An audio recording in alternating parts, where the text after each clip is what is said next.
Good evening. Now that Governor Larry Rhoden has announced his budget proposal for next year, the legislature's Appropriations Committee will consider the proposals, hold public hearings, and adjust it to reflect the priorities of lawmakers. Now, the final version of the budget legislation will be presented in mid-March for approval from both the House and the Senate before taking effect when the new fiscal year starts in July.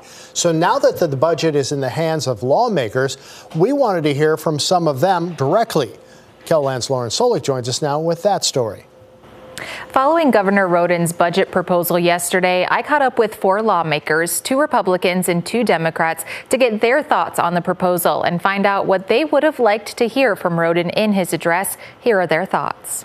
Perhaps the thing that stuck out the most from Governor Rhoden's proposal Tuesday was the 0% increase for state aid to K-12 education, 0% pay increase for state employees, and 0% increase in reimbursement for state-supported medical providers. The Democrat lawmakers I spoke to say hearing all of that was a disappointment. It doesn't keep up with inflation, so it's actually a cut for them. And, I think the governor talked about how we in prior years have been keeping up with that, but we're missing the point that back in 2011, there was a 10% cut across the board, and I just don't think we've ever rebounded from that. Republican Representative Jack Colbeck is on the Appropriations Committee, and he says we'll likely see a lot of negotiations on those big 3 in the coming months. I can go back already to 2017 when we had to do some manipulations in the budget in order to get raises for those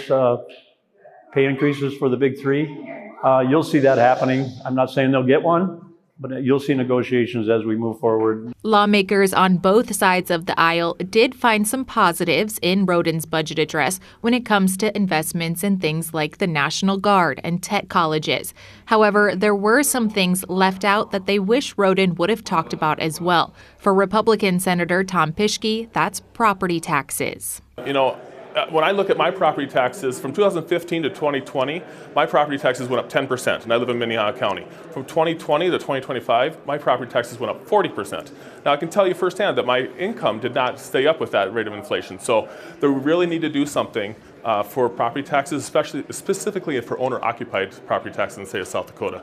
Meanwhile, Democrat Senator Liz Larson wished Rhoden would have touched more on affordability in general. I felt that there could have been more done to address affordability issues for South Dakotans who are living in this current time where it's just getting harder and harder to survive. So those things like out-of-school care, those things like food security, and similar items, I felt like could have been a little bit more deeply engaged with.